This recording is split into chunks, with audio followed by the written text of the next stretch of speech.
Hello friends, welcome my YouTube channel. तो दोस्तों, आज के इस वीडियो में हम प्रतिशत निकालना सीखेंगे, वो भी सिंपल तरीके से। तो चलिए वीडियो को स्टार्ट करते हैं हम। सबसे पहले हम प्रतिशत की डेफिनेशन समझ लेते हैं कि प्रतिशत होता क्या है।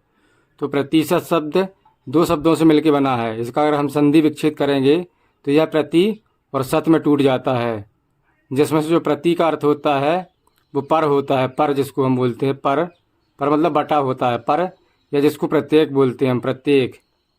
और शत का अर्थ होता है 100 मतलब 100। तो इसकी अगर हम डेफिनेशन निकालें तो पर 100 यानी कि पर सैकड़ा जो होता है वो प्रतिशत होता है। और प्रतिशत को जो डिनोट किया जाता है, यानी कि प्रतिशत का जो चिन्ह होता है वो कुछ इस प्रकार से होता है।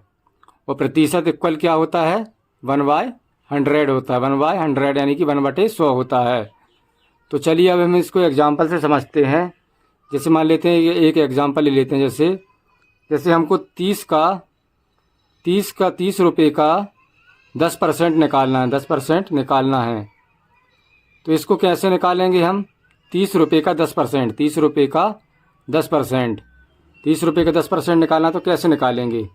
तो सिंपली जब हम परसेंटेज निकालते हैं 30 रुपये, तो हम 30 रुपये को एज इट इज उतार लेते हैं 30 रुपये।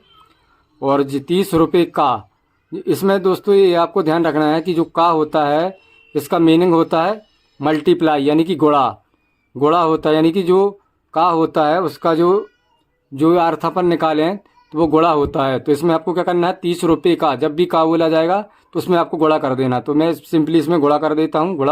30 गुणा 10 का एज इट इज उतारूँगा। और जहाँ जहाँ परसेंटेज है तो परसेंटेज बराबर क्या होता है, 1/100 होता है। तो इसमें 1/100 कर दूँगा मैं।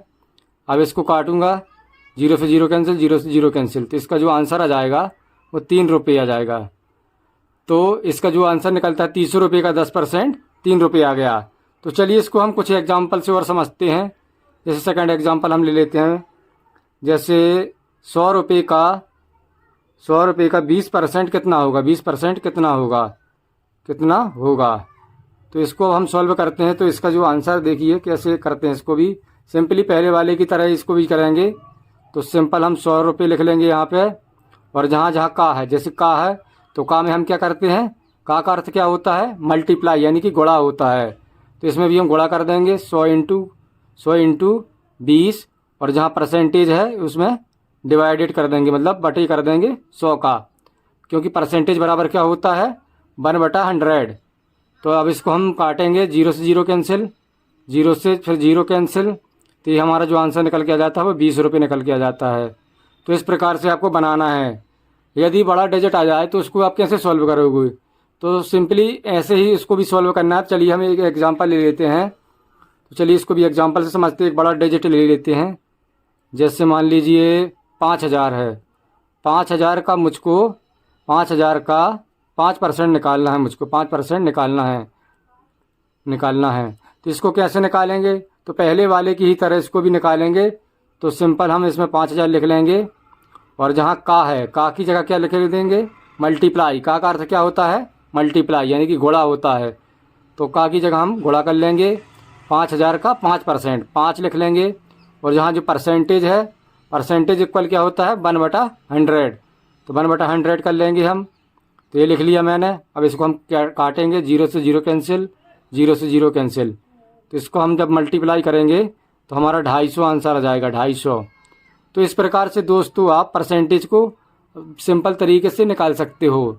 तो चलिए कुछ एग्जांपल और देख लेते हैं हम, जिसमें हमको भिन्न को परसेंटेज में बदलो और परसेंटेज को भिन्न में बदलो। इस प्रकार के क्वेश्चन अक्सर एग्जाम में पूछे जाते हैं। तो चलिए उनको भी डिस्कस कर लेते हैं हम। तो चलिए हम आगे बढ़ते हैं। तो हम सबसे पहले परसेंटेज को भिन्न में बदलेंगे, परसेंटेज को भिन्न में बदलेंगे। तो परसेंटेज को भिन्न में बदलने के लिए सबसे पहले हमको क्या करना होता है? तो जैसे मान लेते हैं 50% है। अब ये बोला गया है कि इस परसेंटेज को भिन्न में बदलो, 50% को भिन्न में बदलो। ये पूछा गया है, ये क्वेश्चन किया गया है, 50% को भिन्न में बदलो। तो इस प्रकार का क्वेश्चन पूछा जाता है। तो इसको आपको कैसे चेंज करना है? तो इसके लिए आपको ये ट्रिक याद रखनी है कि जब भी परसेंटेज को हम भिन्न में बदलेंगे तो उसमें हम 100 से भाग देंगे। क्या करेंगे? 100 से भाग देंगे। ये ट्रिक है दोस्तों, ये ट्रिक है, इसको आपको नोट डाउन करना है कि जब भी हम परसेंटेज को भिन्न में बदलेंगे तो उसमें हम 100 से भाग देंगे। तो चलिए इसको भी हम 50% लिख लेते। 50% जी लिखा, 50 है। अब इसमें हम 100 का भाग देंगे तो कितना आ जाएगा। इसको जब हम काटेंगे 0 से 0 कैंसिल, 5 एकम 5, 5 दूनी 10। तो इसका आंसर जो आ जाता है 1/2 आ जाता है। तो इस प्रकार से आप परसेंटेज को भिन्न में बदल सकते हो।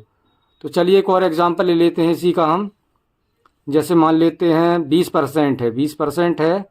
अब इसको भिन्न में बदलो, 20% को क्या में बदलो, भिन्न में बदलो। तो 20 लिख लेंगे हम, 20 लिख लेंगे और परसेंट, और इसमें क्या करते हैं हम, ये ट्रिक है हमारी, 100 से डिवाइड कर देंगे, इसमें 100 से भाग दे देंगे। ये हम 0 से 0 काट देंगे, 2 एकम 2, तो 5 10। तो इसका जो सिंपल आंसर आ जाता है 1/5 इसका आंसर आ जाता है। तो दोस्तों इस प्रकार से आप परसेंटेज को भिन्न में बदल सकते हो। तो चलिए अब हम एक और क्वेश्चन देख लेते हैं जो कि काफ़ी ज़्यादा इम्पोर्टेंट है। अब इसका विपरीत हो जाएगा, जब भिन्न को परसेंटेज में बदलेंगे, जब हम अभी तो हम परसेंटेज को भिन्न में बदले हैं, जब हम भिन्न को परसेंटेज में बदलेंगे तो उसको कैसे सॉल्व किया जाता है वो मैं आपको बताऊंगा। तो चलिए उसको भी देख लेते हैं हम। तो सिंपल, जब हम भिन्न को परसेंट में बदलें, पर जब हम भिन्न को क्या करें, परसेंट में बदलेंगे तो क्या होगा सिंपल। तो जैसे एक एग्जांपल से इसको हम समझते हैं। जैसे एक भिन्न है 2/5। भिन्न जो होता है दोस्तों वो अंश और हर के रूप में होता है। ये ऊपर वाला अंश होता है और नीचे वाला हर होता है। तो सिंपल इसमें हम क्या करेंगे, इसकी भी एक ट्रिक है दोस्तों, इसकी भी ट्रिक है। क्या ट्रिक है, तो भिन्न को जब परसेंटेज में बदलेंगे हम तो उसमें हम 100 से गुणा करते हैं, 100 से गुणा करते हैं। ये ट्रिक आपको याद रखनी है कि 100 से गुणा करते हैं। जब भी भिन्न को हम परसेंट में बदलेंगे तो उसमें 100 से गुणा करेंगे। तो सिंपल हम इसमें वैल्यू रख दे 2/5 लिख लेंगे। अब इसमें 100 से गुणा करेंगे, 100 से गुणा करेंगे। अब इसको काट देंगे, 5 एकम 5, 5 दूनी 10 और ये 0। तो इसका हम जब मल्टीप्लाई करेंगे, गुणा करेंगे तो आ जाएगा 40। तो हमारा जो आंसर निकल के आ जाता है वो 40% निकल के आ जाता है। तो इस प्रकार से आप भिन्न को परसेंटेज में बदल सकते हो। तो चलिए एक और एग्जांपल से इसको समझते हैं। जैसे एक एग्जांपल ले लेते हैं हम, फॉर एग्जांपल 3/4। अब बोला गया है 3/4 को परसेंट में बदलो, 3/4 को परसेंट में बदलो। तो इसके लिए सिंपल हम क्या करेंगे, 100 से गुणा करेंगे। ये मैंने आपको बताया है, इसको आपको याद रखना है। तो सिंपल 3/4 लिखेंगे हम। अब इसमें 100 से गुणा कर देंगे। अब इसको काटेंगे, 4 एकम 4, 4 दूनी 8 और 4 पंचे 20। तो ये 25 बार में टूट जाएगा। अब इसको हम मल्टीप्लाई करेंगे, 25 एकम 25, 25 दूनी 50, 25 तिया 75। तो हमारा जो आंसर निकल के आ जाएगा वो 75% निकल के आ जाएगा। तो दोस्तों इस तरीके से आपको सवाल को बनाना है। आई होप कि आपको वीडियो पसंद आया होगा। वीडियो अच्छा लगा तो वीडियो को लाइक और शेयर कर दें, और ऐसे ही वीडियो के लिए हमारे चैनल को जरूर सब्सक्राइब कर लें। तो चलिए मिलते हैं नेक्स्ट वीडियो में। आज के लिए इतना ही। जय हिंद, जय भारत।